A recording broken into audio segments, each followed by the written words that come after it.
নমস্কাৰ বন্ধুবান্ধৱীসকল, মই এটা নতুন ভিডিঅ'লৈ আপোনালোকক পুনৰবাৰ স্বাগতম জনাইছোঁ। ৰংচাৰত সম্প্ৰচাৰিত হৈ থকা সূৰুযমুখী ধাৰাবাহিকখনৰ আজিৰ খণ্ডটি চাবলৈ বহুত বেছি ইণ্টাৰেষ্টিং হ'বলৈ গৈ আছে। যদিহে আপোনালোকে সূৰুযমুখী ধাৰাবাহিকখন চাই ভাল পায়, তেনেহ'লে ভিডিঅ'টোত এটা লাইক কৰি আমাৰ চেনেলটো ছাবস্ক্ৰাইব কৰি ল'ব। এনেকুৱা ধৰণৰ আপডেট মোক পাই থাকিবলৈ।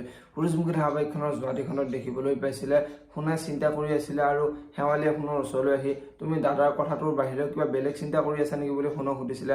আৰু এতিয়া সোণাই আমাৰ দোকানখন শেখৰে মালিকক পইচা পাতি দি আমাৰ হাতৰ পৰা কাঢ়ি নিছে আৰু এতিয়া শেখৰে পৌতিৰ লগতো লাগি আছে বুলি শেৱালীৰ আগত কৈছিলে। আৰু এতিয়া শেৱালী আচৰিত হৈ পৰিছিলে আৰু শেৱালীয়ে তুমি কেতিয়াও শেখৰৰ লগত লাগি নল'বা, শেখৰৰ নিচিনা শক্তিশালী মানুহৰ লগত লাগি ল'লে আমাৰ সংসাৰখনৰ কি হ'ব বুলি ফোনৰ আগত কৈছিলে। আৰু সেই সময়তে পৌতিয়ে ফোন কৰি আছিলে আৰু পৌতিৰ ফোনটো দেখি শেৱালী বহুত ভয় খাইছিলে আৰু শেৱালীয়ে শুনক আপুনি এতিয়া পৌতিৰ ফোনটো ৰিচিভ কৰিব নোৱাৰা বুলি ফোনৰ হাতৰ পৰা ফোনটো কাঢ়ি আনিছিলে।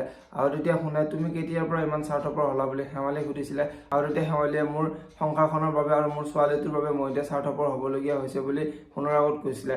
আনফালে পৌতিয়ে শুনক ফোন মাৰি আছিলে আৰু পৌতিয়ে দাদা চাগে এতিয়া হ'লে তাক মই কালি কথাবোৰ জনাব লাগিব বুলি চিন্তা কৰা দেখিবলৈ পাইছিলে।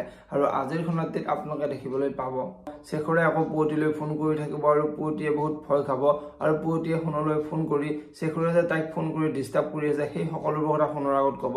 আৰু এতিয়া সোণৰ বহুত খং উঠিব আৰু সোণ বাহিৰলৈ যাবলৈ ওলোৱাত শেৱালীয়ে সোণক বাধা দি ৰাখিব। এতিয়া বাৰু শেৱালীয়ে সোণক বাধা দি ৰাখিব পাৰিবনে দেখিবলৈ পাব সূৰুযমুখী ধাৰাবাহিকখনৰ আজিৰ খণ্ডটিত। আনফালে আজিৰ খণ্ডটিত প্ৰিয়াই অঞ্চুক তুমি যদিহে অনুক ডিভোৰ্চ দিব নোৱাৰা তেনেহ'লে ময়ো তোমাক সোধাই নেৰো, আজি মই তোমালোকৰ ঘৰলৈ যাম বুলি অঞ্চুৰ আগত কোৱাত অঞ্চু বহুত ভয় খাব। এতিয়া বাৰু অঞ্চু কি সিদ্ধান্ত ল'ব দেখিবলৈ পাব সূৰুযমুখী ধাৰাবাহিকখনৰ আজিৰ খণ্ডটিত। যদিহে আপোনালোকে সূৰুযমুখী ধাৰাবাহিকখন চাই ভাল পায় তেনেহ'লে ভিডিঅ'টোত এটা লাইক কৰি আমাৰ চেনেলটো ছাবস্ক্ৰাইব কৰি ল'ব। এনেকুৱা ধৰণৰ আপডেট মোক পাই থাকিবলৈ ধন্যবাদ।